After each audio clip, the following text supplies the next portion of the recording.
Now, as Anna and I are approaching old age, it reminds me of the situation that we all get ourselves in sometimes.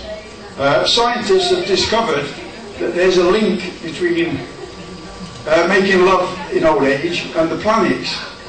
It only happens once in a blue moon. The old doctor's going around the nursing home. There's a new doctor, and this old girl's lying in bed, and she's a bit, going a bit senile. And he says, "Good afternoon. How are you doing? How are they treating you?" "It's very well." He said, "How long is it since you've been bedridden?" So she thinks for a minute. She said, "Well, not since Fred died." What's the other one?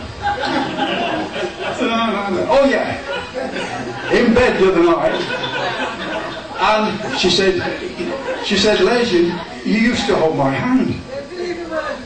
So I held her hand. She says, "You used to cuddle up close all the time." So I guess I'll snuggle up close to her.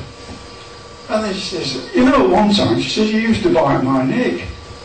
So anyway, I got out of bed. She says, "Where are you going?" I said, "I'm going to fetch my teeth."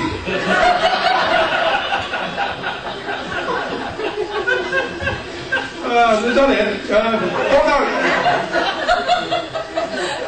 Another old girl in the nursing home, she's sitting there quite comfortably, and she makes as if to get up. She tries to raise herself off the chair, and two assistants run and push her down onto the chair.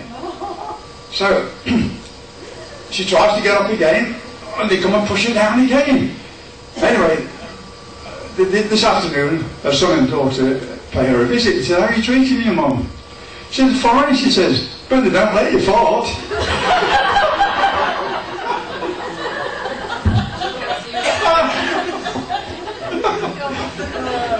This guy, I'm not nearly finished.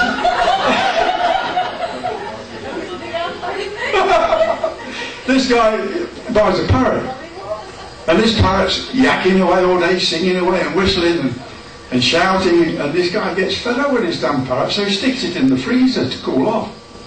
Anyway, he leaves it there for a minute or two, and then he thinks, well, he's still squawking in the freezer, but then all of a sudden he quiets down. So he opens the freezer door, and the what I would say pigeon, that was a parrot, wasn't it? The parrot walks out of the freezer, and he said, "Oh, I do apologise."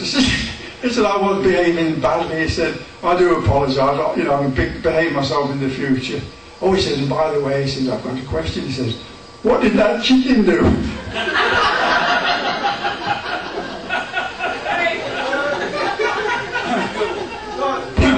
There's a little, it could be called cynicism. It's a bit, what's the word for it? Anyway, it's a little poem. "I have a little sat-nav. It sits there in my car.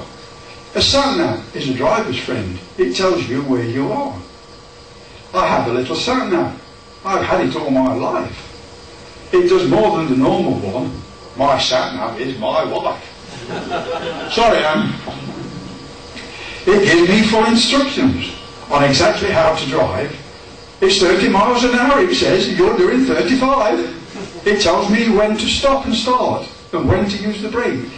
She tells me that it's never ever safe to overtake. It tells me when a light is red and when it goes to green. It seems to know instinctively just when to intervene.